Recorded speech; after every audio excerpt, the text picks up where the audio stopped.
Hey, is this thing on? It's hard to tell. Guatemala internet being what it is. This is Largo. This is the lair. And we're kind of sort of back. And if I seem glitchy or if I come in out, the internet is crap. But we're going to do it anyway because that's how we roll.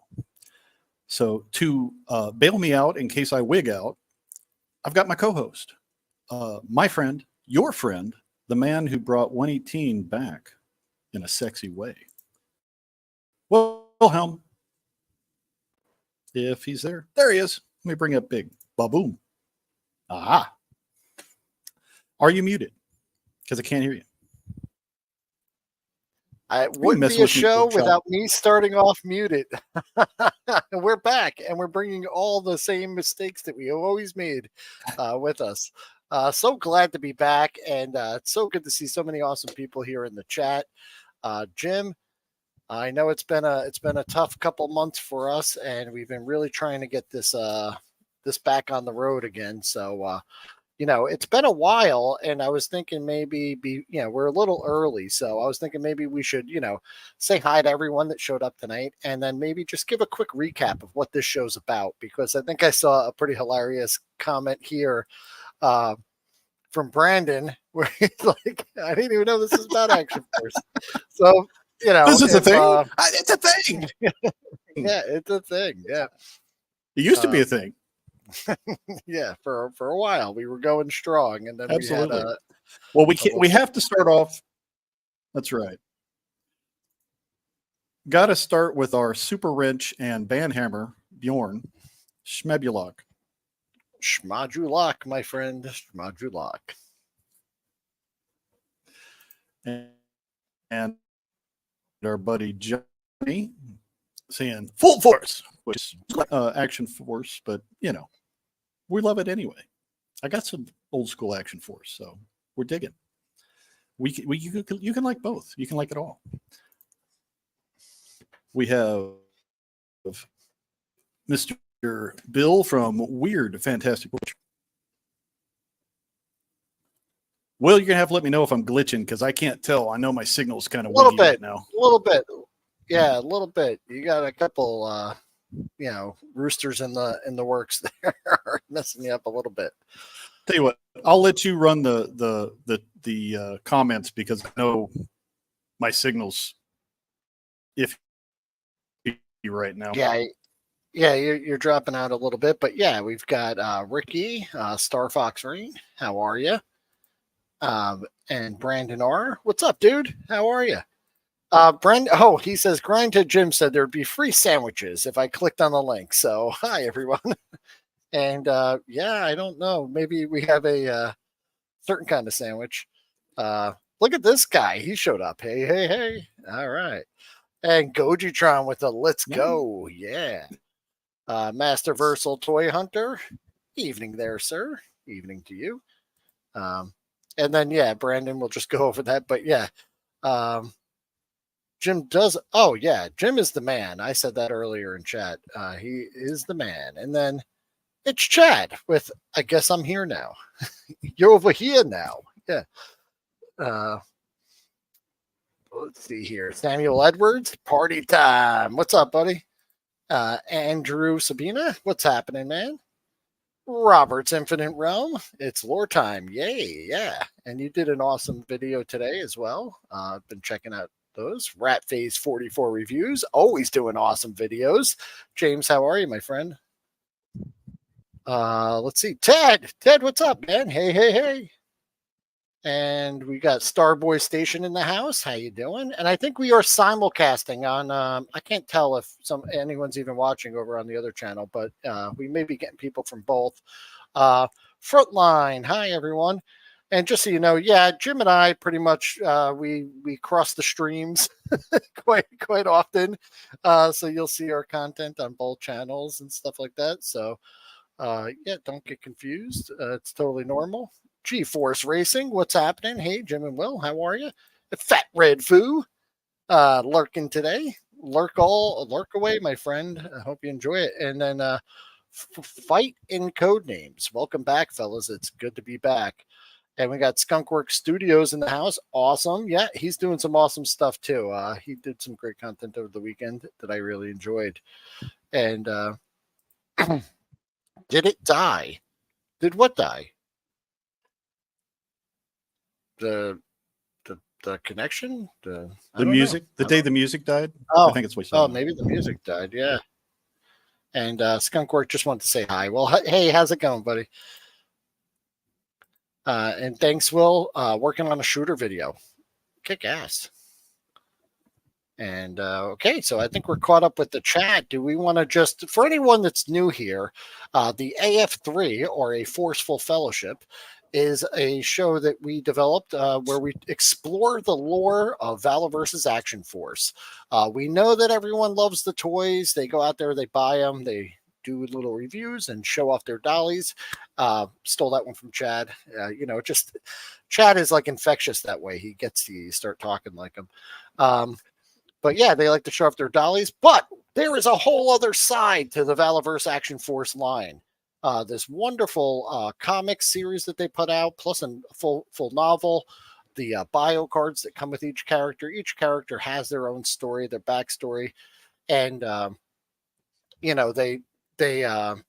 it's a deep and rich character thing. So we decided, let's do a show. Let's talk about these characters. Let's see what makes them tick, and we've been doing it. We did all of Series 1 leading up until Joe Fest around June. So we haven't been on since June. And now we're heading into, I think we did one character, and that was Tim Kennedy from Series 2. So we're going kind of in release order. So if there's a character that we missed or a character that you wanted to see, go back to Largo's Lair, and all of those episodes are up on there. So, you could go check those out and watch the previous episodes. And yeah, my signal's getting really rough. Will. Oh, okay. Can you hear me? Yeah, I could hear you fine. Chad said that both of us went silent for about 60 seconds. So I guess we'll have to check that out. But that's why we went a little early. So we had this like buffer time to kind of work out these kinks. So we're hopefully going to, settle down and smooth out, and we could do the show. It's Chad mentioned. When's the next 118? Well, Chad, I like the way you wrote it too. I think I should start writing it that way. The 118 is every Sunday at 3:30 p.m. Eastern, except for that one time I missed the show. But yeah, it'll be next Sunday. And we're going to talk a little bit about the mech contest that's going on. So yeah, without further ado, let's get into the Action Force lore. Enough of this 118 stuff. Yeah, I think what we'll do, since the signal is so wiggy, we'll go ahead and try to run through it live, and then we'll re-record it and put it up on YouTube without all the glitches, so that the lore that's a good idea. Yeah, I think so for the replays. All right. Bjorn, we are simulcasting. So for those who've been wondering, yes, we are. We're trying something new.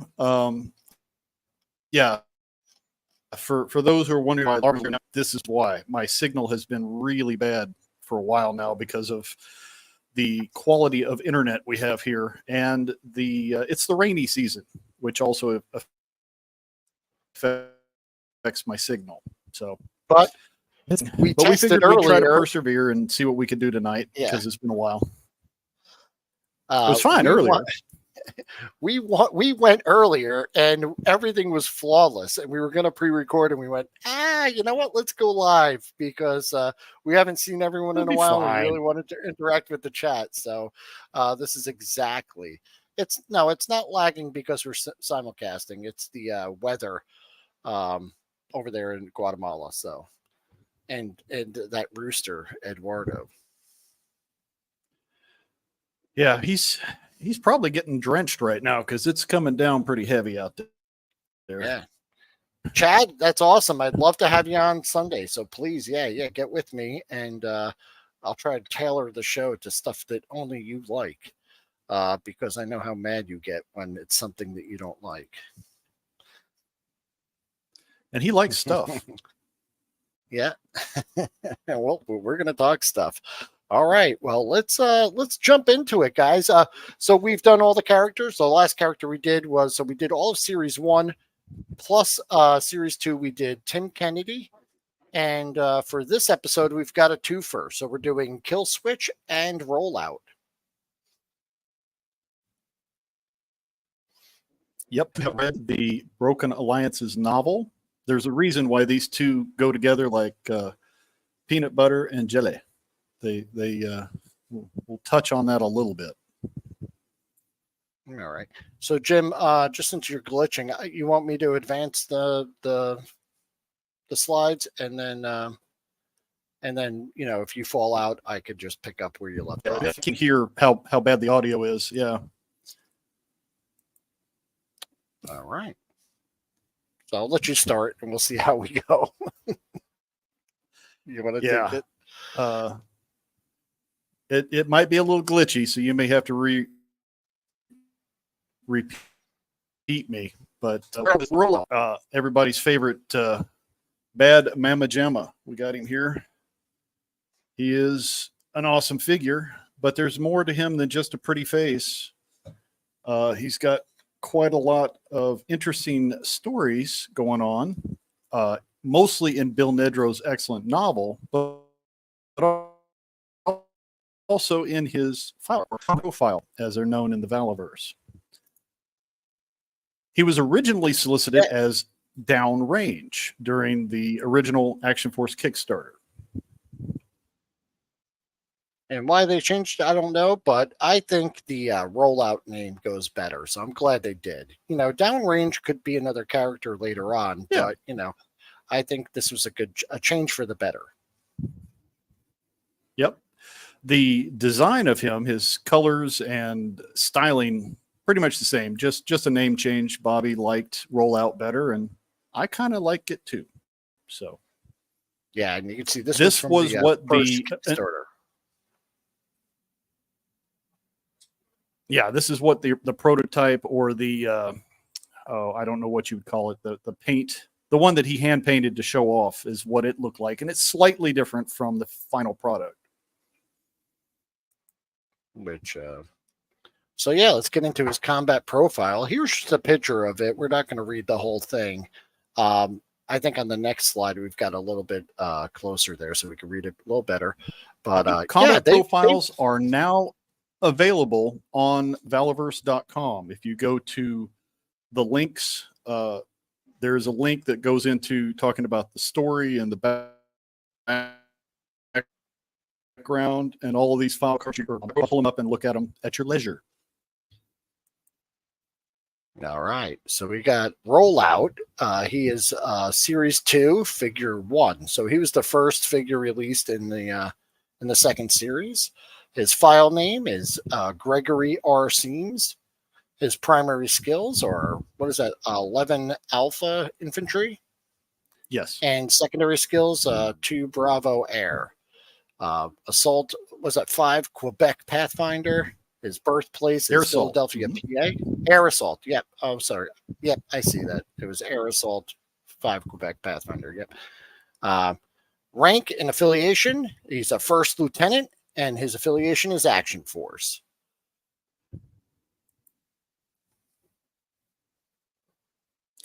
I will attempt to read this, but if it glitches out, you'll have to repeat me, because I know the signal's goofy. So apologies. Yeah, you got it. No problem. Gregory Seams enlisted in the Army the day after graduating high school. He qualified for the college scholarship and entered the ROTC program on a 6-year enlistment. While in college, he attended basic combat training at Fort Benning, Georgia, his first summer, and then followed with airborne school his next. He said upon graduating, that's exactly what he did. Nice. In the Army ROTC scholarship, so while you gain invaluable leadership skills in the Army ROTC, you can continue your college education at the same time with financial support from the Army.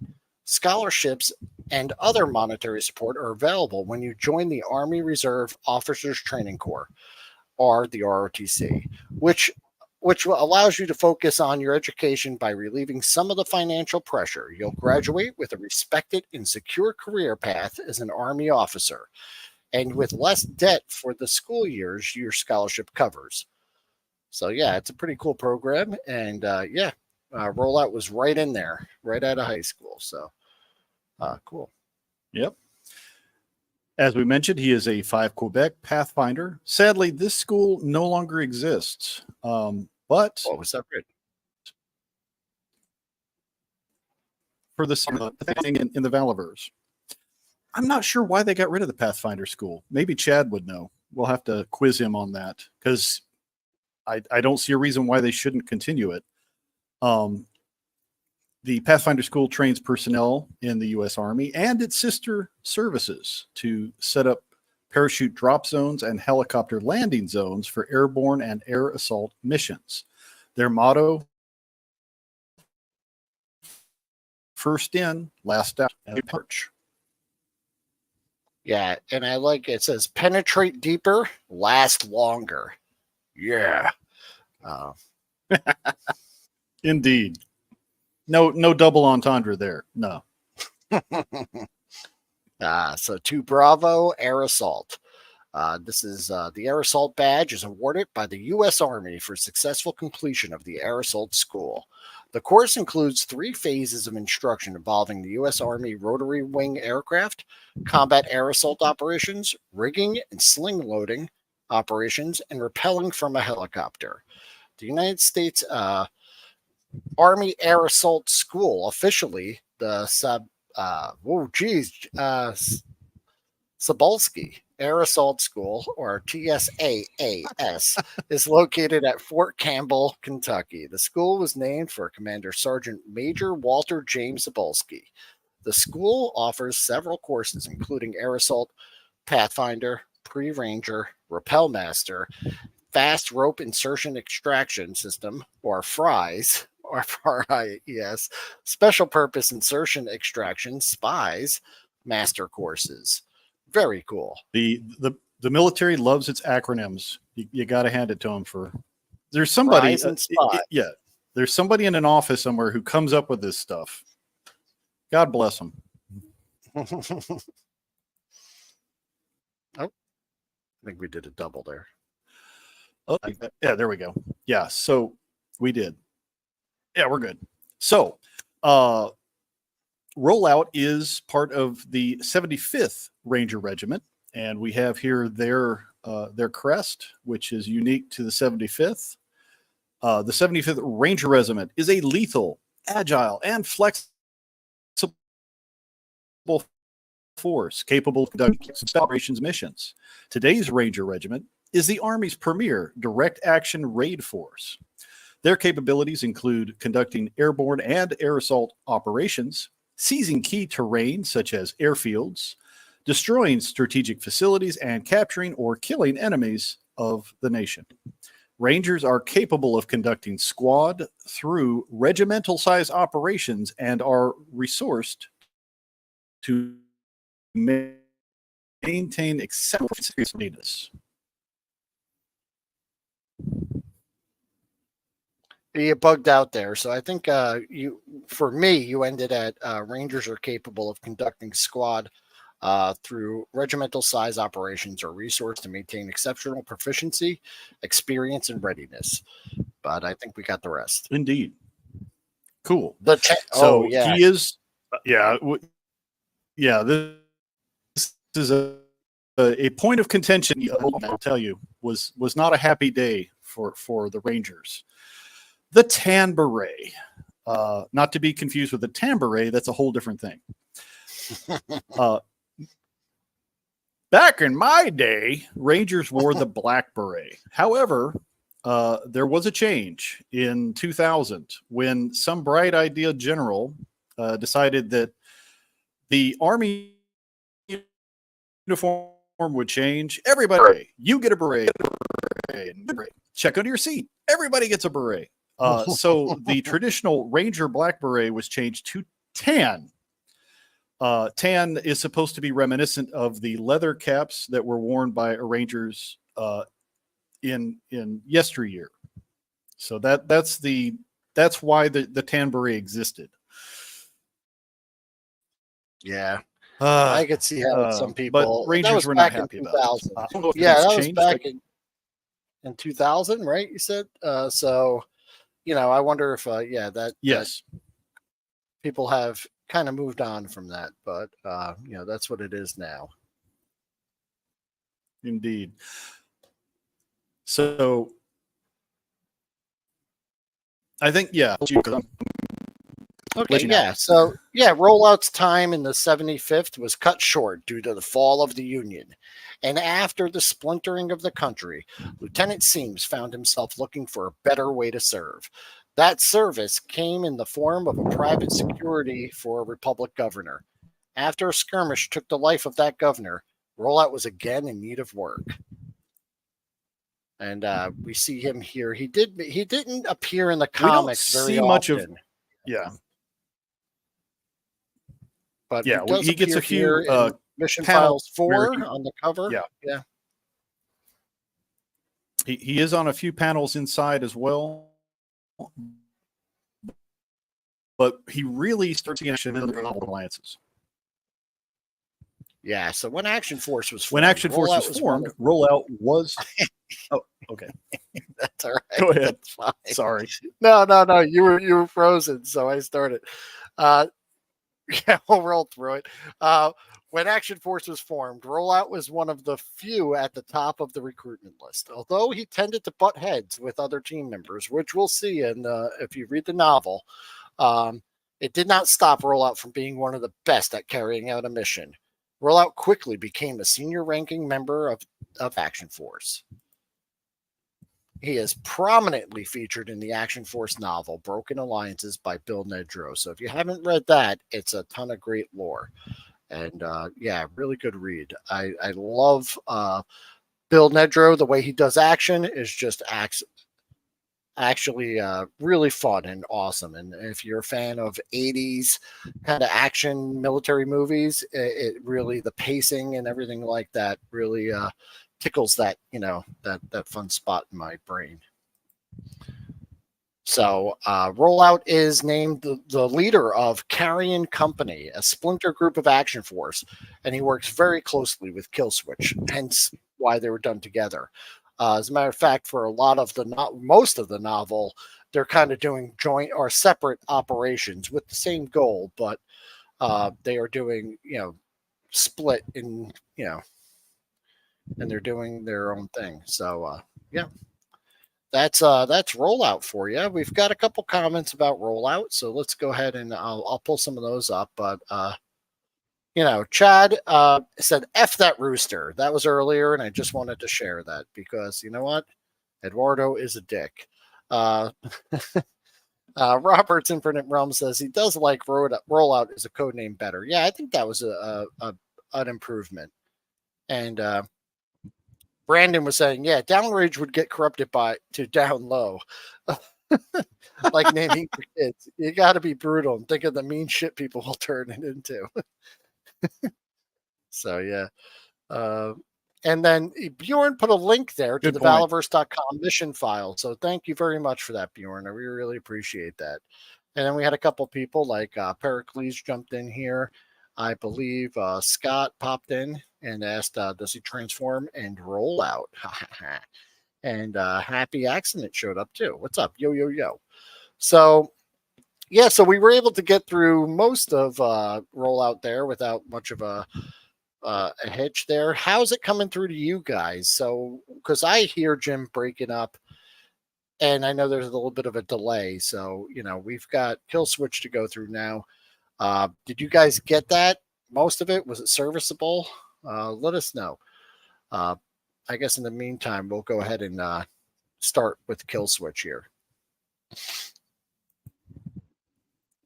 Who is Kill-Switch? Who is she? Well, we're going to find out. Here's her combat profile. And, yep.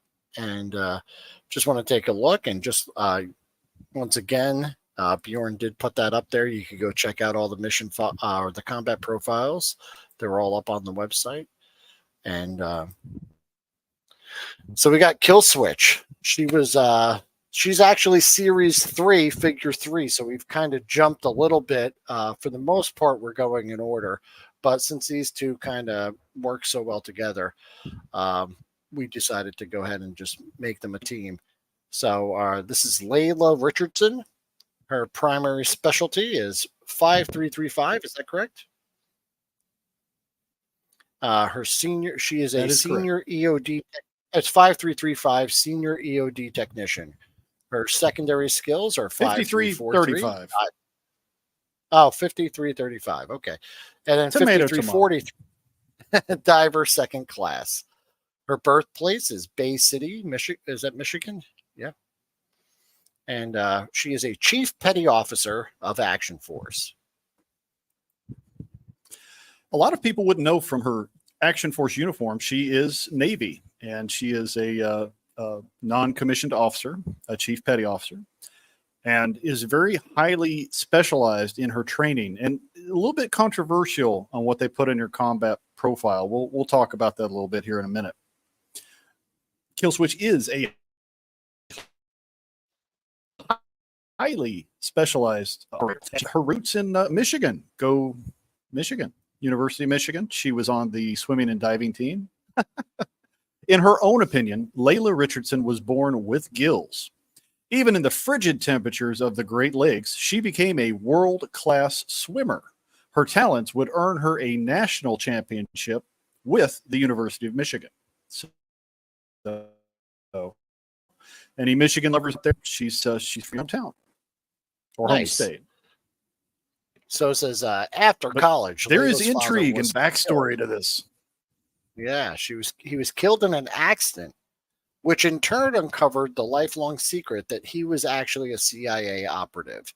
This caused her to develop a deep distrust or trust issues with the government, I guess, right? She turned her back on the little family she had left.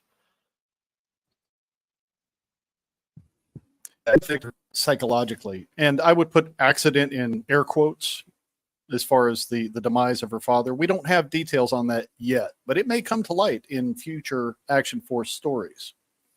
Yeah, and it could be interesting, it could inform some of the decisions she makes in the novel and, going forward where we see her.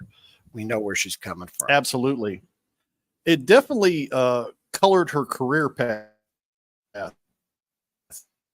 as we'll see. Her exceptional quality to come calling.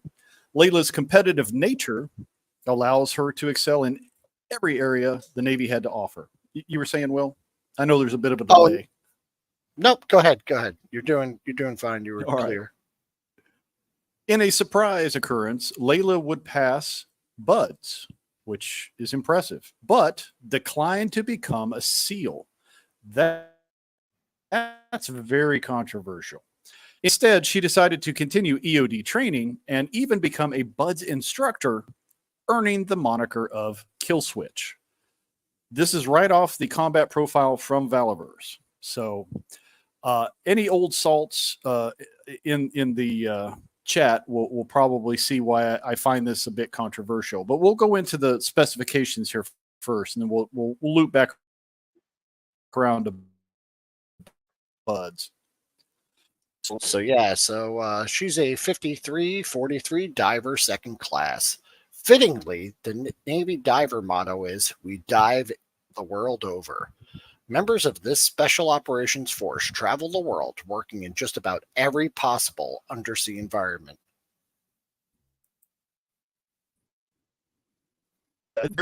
It is a very difficult certification to achieve, and it's impressive what they can do underwater. On top of her just standard diver qualification, she is also a senior EOD technician, a 5335. It's the Naval Enlisted Classification Code, or NEC, for senior EOD technician.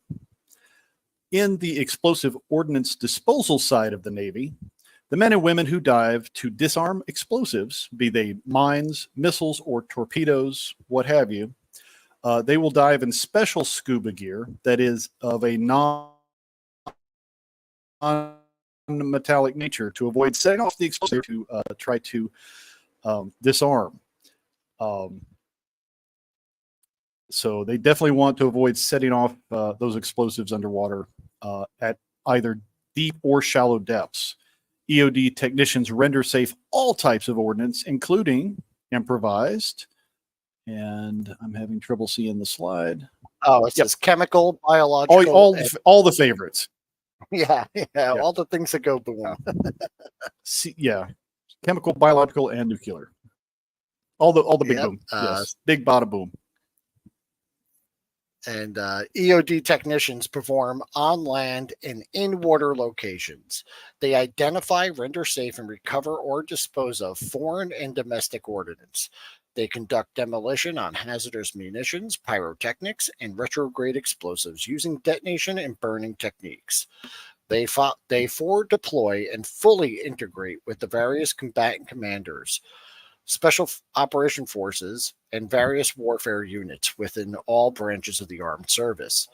They are also called upon to support military and civilian law enforcement agencies, as well as the Secret Service. So yeah, they help everyone out. These are the top people when it comes to kaboom. Right. Yes. The earth-shattering kaboom. EOD technicians' missions take them to all environments and every climate in every part of the world. They have many assets available to arrive to their mission, from open and closed circuit scuba and surface supplied diving rigs to parachute insertion from fixed wing aircraft to sail, and special patrol insertion / extraction SPY from rotary aircraft to small boats and tracked vehicles. Another one of those fun acronyms there. Yep.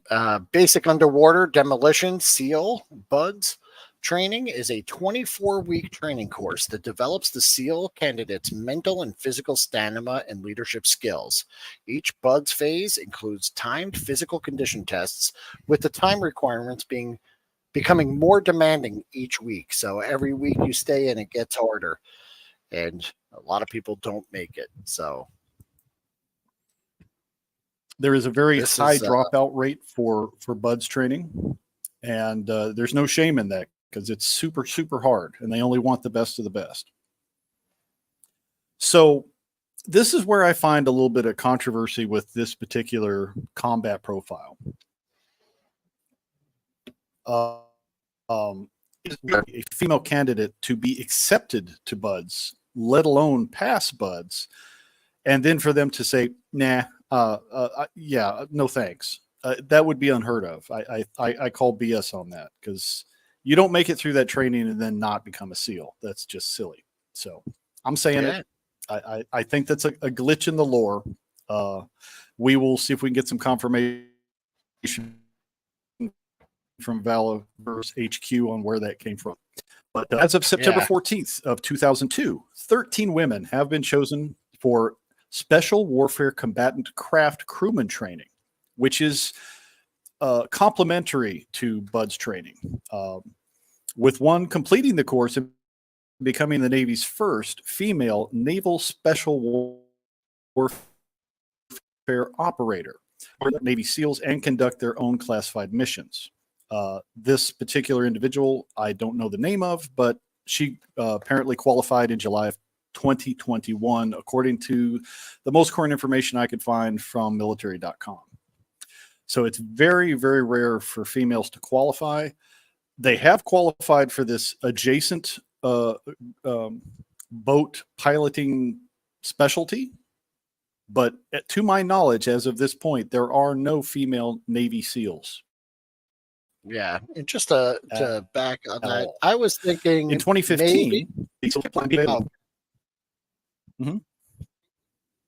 Oh no, I was just going to say, to piggyback on that, just trying to wrap my head around the lore.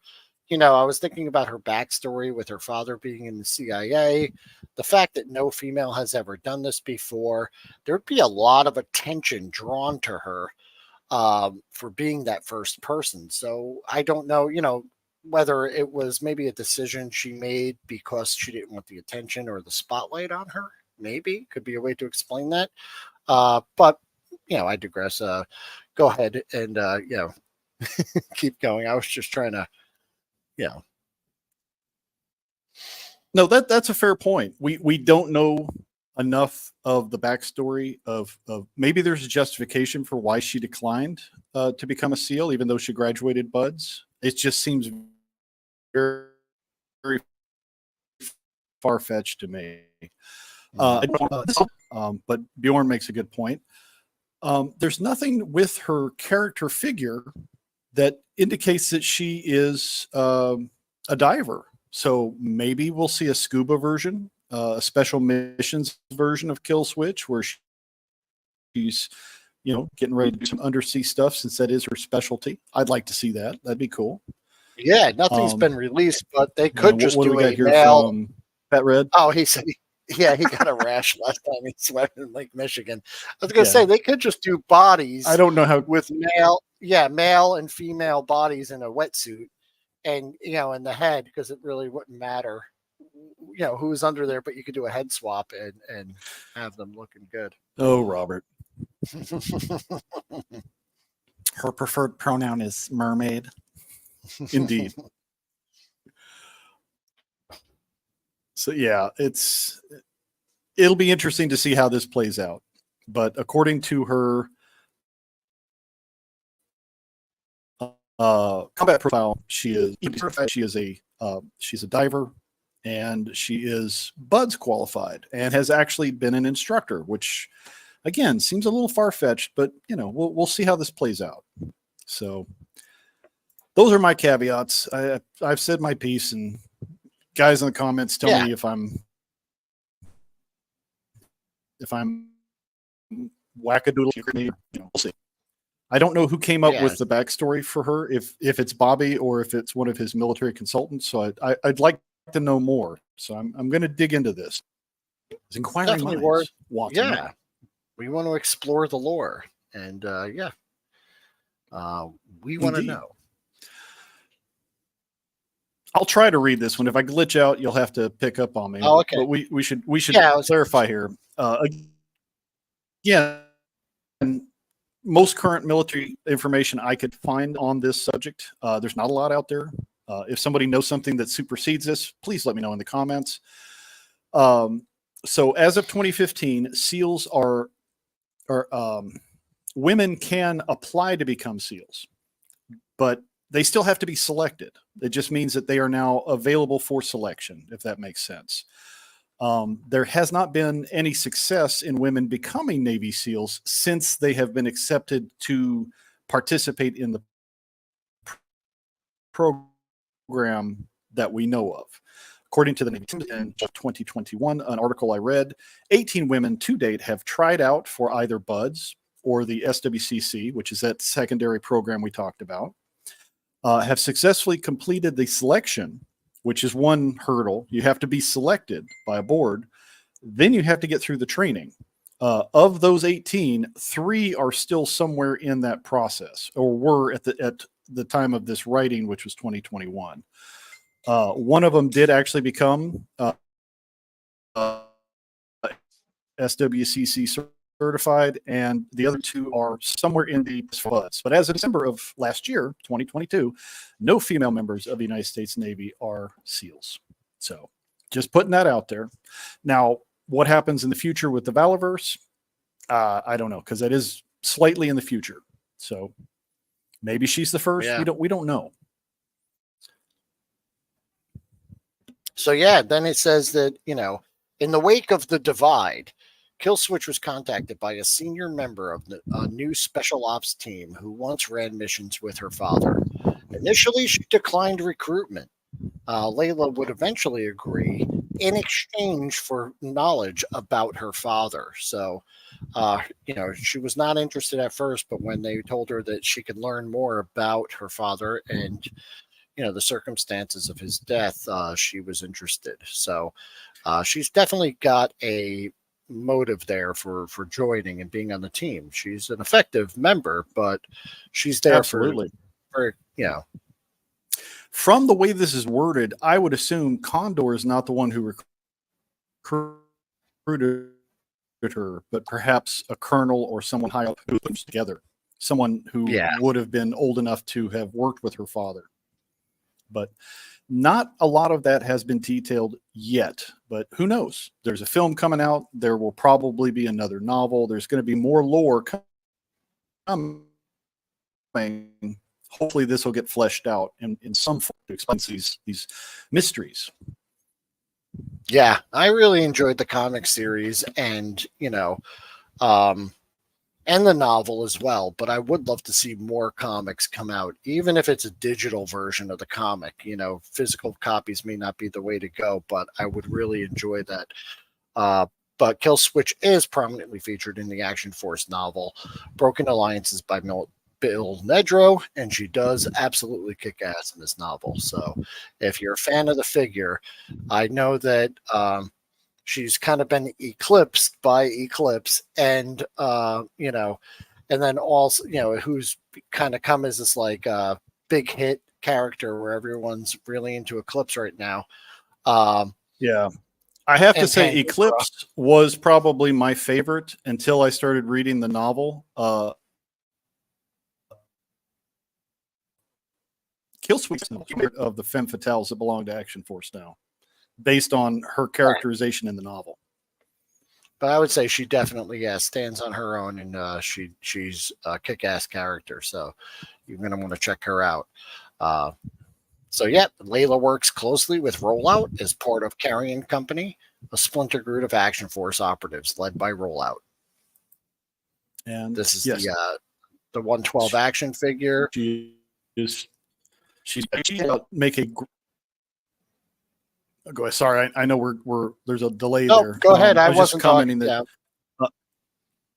Okay, Layla and Greg or Gregory do work very closely together. Rollout is the leader of his own splinter group, Carrion Company. That's talked about in the novel, and so. They make a very tight-knit group that they put together. And it's very interesting to see Carrion Company carrying on missions on one side and Condor and his team carrying off separate missions, in a different direction. But you got to read the novel. I won't spoil any more for than you that. Spare part mercs out there who like to take spare parts and heads, there's a bunch of named characters in Carrion Company that haven't been made as action figures yet. So you could definitely get some inspiration from those as well. But recently we got the Kill-Switch upgrade gear pack. Absolutely, which is really cool. And that includes everything you see here. Excellent. And again, nothing in her gear pack denotes her EOD training. And the heaviness, there's nothing in her bio that talks about where she learned that, but maybe that's coming. It's a cool all of weaponry. All of the missions and everything that we've seen in Bill Nedro's novel has taken place on land, so there really hasn't been any assault kind of offshore or any operations like that we've seen. We've seen air and pretty much land missions only. Right, and we can assume she's had additional training with Action Force where she may have picked up some heavy weapons or sniper quals that we don't know about.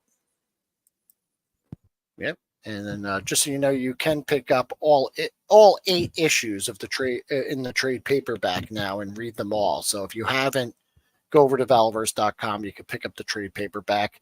It's a great read, and it's a great way to get it all just in one place. I think they also did a digital version of the novel as well. So if you have like Amazon or Kindle, you could read it that way. And it is available on Kindle. So that's it. That's what we got for that. We've got some really good comments here too. So I want to go back and we did see that one and that one. But Douglas Butler, welcome. And he said he's glad the show is back. Well, we're glad you came back as well. And we have plenty to go. So, hang in there. We're going to try and do these, Jim. It's like an every other week with the Action Force and the AF3. So we've got plenty. And just Jeff, how's it going? Thanks for tuning in. Closest thing was in June 15th, 2021, and that was a special warfare she graduated from. So chiming in on that. That should be fine. That's correct. Again, apologies for the glitchiness and our crosstalk because there's a delay. We will re-record this with all the information and set it up as a video for everybody. So without the glitches, with all the information. Yeah. So Douglas saying he'd love a new book. Yeah, I second that, man. We don't have an exact date or anything now. It's just that one is happening. But yeah, I mean, I think this Action Force lore, the world, the characters, everything, it's a really great thing to see. Like I said, it's familiar, harkens back to the things that we enjoyed in our past, but it's all new. And that's what I really enjoy about it. The creativity, the world setting, and all the characters. So I'd love to see it. As much as they could put out. I'd love it all. So that's really good. Right. From what we know, again, we're not directly affiliated, but we do keep our ear out for what's going on in the Valaverse. Bill Nedro, Bobby Vala, and company are continuing to write stories. However, it's very difficult to get a comic book published in this current atmosphere or times. The comic book industry is not doing well, and it's cost prohibitive. So there may be more coming. We just don't know how that's going to manifest. But stories are still being written. They haven't been put out yet. So we'll see more lore in the future. I'd love to see it even in a digital format, which would be, I think, a little easier to produce. But Bjorn chiming in here saying he has a list of all the named characters and the factions they belong to. Bjorn, I think that is awesome, and I think you should send that to us. And I think we should maybe even do a kind of like an appendix kind of show where we go through those when we do the Bill Nedro's novel, where we kind of do a review of that. And that could be a great resource for the viewers who are interested in getting those code names and a list together. So I think that would be a really good thing to do. So Bjorn, if you have that list, man, I'd love to see it and what factions they belong to, because that would be great for the community to share that. That's a really good idea. I'm glad you did that. Robert chiming in saying Kill-Switch and Pandora are equal in liking to him. Eclipse is a favorite, but only slightly above the two. And I think depending on the situation, and this is the way it should be with like this type of thing, because it was like that with, like G.I. Joe or even Star Wars, depending on the mission and what's going on, your kind of favorite character could shift. So for a certain mission, Kill-Switch could be the shiznitch. Right. And then, for another one, Eclipse is really good at that solo infiltration and sniper stuff. She's a badass in that, right? But Kill-Switch, is a very effective team member and, a leader. And I'd love to see her on a scuba mission. I would love to see an underwater, her use those EOD skills. Yeah. I like what Rollkeeper says here. It's like there is the official canon, there's the lore, but you can make your own lore. I mean, you can go anywhere you want with this stuff. Oh, yeah. It's cool. Absolutely. Yeah. And I think a lot of people do, so I'm surprised at how many people, don't really, follow the lore of it. So Bjorn saying he'll find that when he gets home. And I'd really appreciate that. And I think the community would appreciate that as well. Cool. Yep, definitely. Yeah, not just one character always kicking ass like Snake Eyes. Yeah, sure. And, and I think characters do that, but I like to see, different characters kind of get the spotlight. All complement each other well.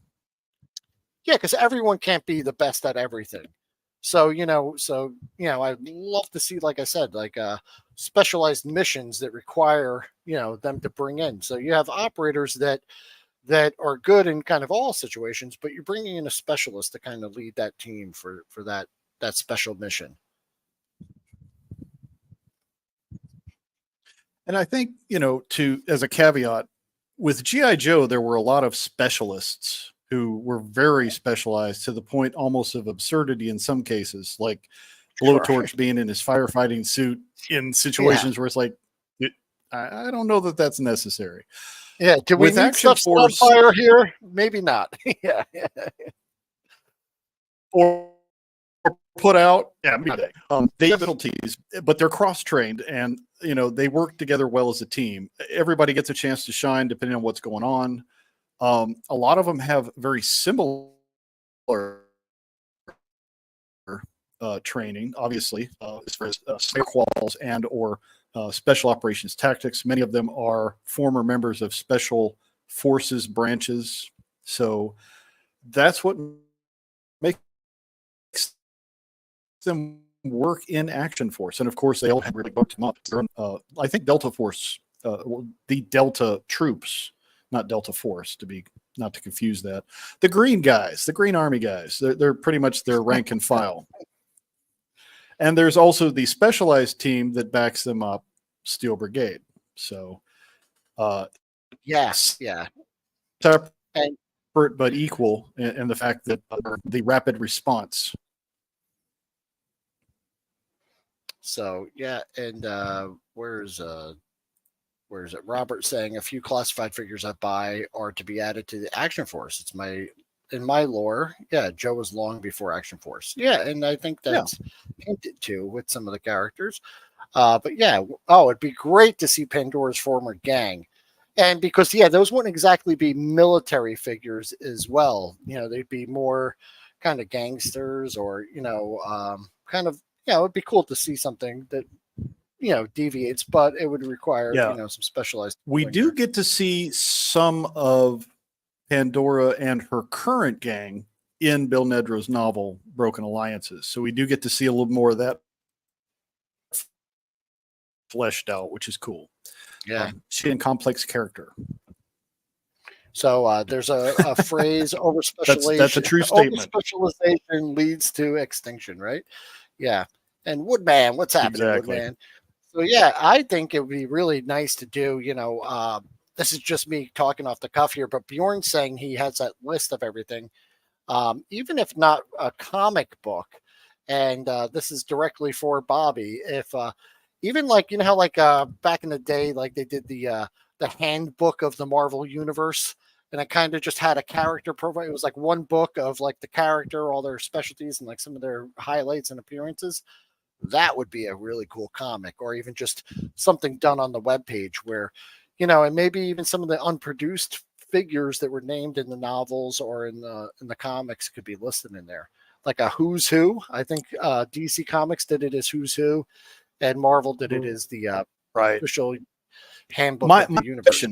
My speculation is once we see the Action Force film come out, we may see something like a coffee table hardcover edition that's got, the art of Action Force, more of the lore.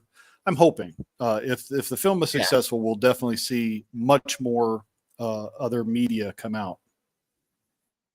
But I think that would be fantastic because that would be a great reference guide. It would also be, for anyone, like I said, Action Force did a great thing with the interchangeability.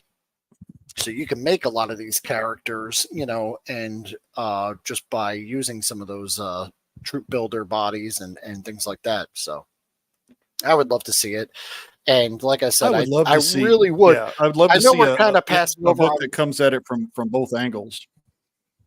Yeah, Rollout. But I do think Kill-Switch, based on her combat profile, some of her skills are underused so far in the story. So I would love to see her get her kind of her due and really shine. Yeah, but she is kind of low profile. She doesn't like having the spotlight on her. So I kind of like the idea that just because she has a lot of specialized skills doesn't mean she wants to brag about it. She'll put it to use when necessary. All right, Douglas, thank you so much. And yeah, we'll be back. Again, apologies for the lag and the glitchiness. All right. And Bjorn heading out, driving home from work. Well, thank you so much, Bjorn. And we look forward to, collabing on that list. So, yeah, that's pretty great, man. Other than, some stuttering and things, I think it was a pretty good show. 2 great characters. Jim, who do we have next? Or do we know who we have next or what's coming up next? I believe the next that we will cover will be Trigger. We might do another 2-for team up where we'll cover 2, but Trigger is definitely on the horizon. Trigger is one of my favorite characters. I can't wait. Oh yeah, and we definitely need to address the Bill Nedro novel, at least in some form or fashion. It's been out long enough. We're not going to do too spoiler heavy, but as you saw in the intro, we put a couple teasers from the novel about Crimson Shadows in the background and some of the other things that are coming up. One of the things that we need to talk about is Conspirafax. That's integral to what's happening. That's almost a separate show. I think like the Conspirafax. Yeah. And Jim, I'm thinking maybe we just get a bright light, a chair, you sit back in the shadow like those old Kellogg's cornflakes commercials, and you read the Conspirafax, and that would be a great way to do it. We'll definitely have to work on that. Right now is those delving in at least into the Conspirafax and the Seeker of Truth and what he's trying to bring to light. And then we'll start talking more in depth about plenty of time to read the book, so we shouldn't worry about spoilers at this time. It will also make us able to speak about the characters a little better, because even in this sense, we might want to revisit and talk about some of Rollout and Kill-Switch's pivotal moments in the book at a later time. So we could kind of, even though this one we had some glitches, we could go back and kind of add a little more to the character. Right, because as we're delving into series 2 and 3 figures, most of these characters are featured heavily in the novel, not so much in the mission files. So we'll definitely have to address what we know from that. Yeah, so we'll have some new stuff coming out soon, guys. Definitely leave a comment below. Let us know. What you'd like to see. And we did do some of the, we had some other kind of portions of the show that we may or may not bring back. So like the Mercs and some of the other things, the casting calls. But yeah. Yeah, we'll definitely bring that stuff back of my internet connection so we can bring you a quality program. So yeah, I think we'll call it there for tonight because I don't think my signal's going to get any better, but we will re-record this and put it back out as a video without the glitches. But we wanted to do something live just to say, yes, we're still here. We love you guys. We want to get this stuff back on some sort of schedule. Yeah. So yeah, and it was great seeing everyone again. We had a great turnout. Yeah. I'm so happy to be back and so happy everyone came out to see us tonight.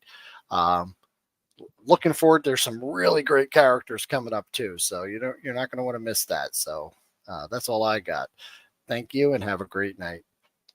Don't forget about the 1-8 team on Sundays with Will and usually myself. We will have a special guest this Sunday. Who's that going to be? Oh, yeah, it's Chad. It's going to be Chad. Yeah, Chad's going to be here.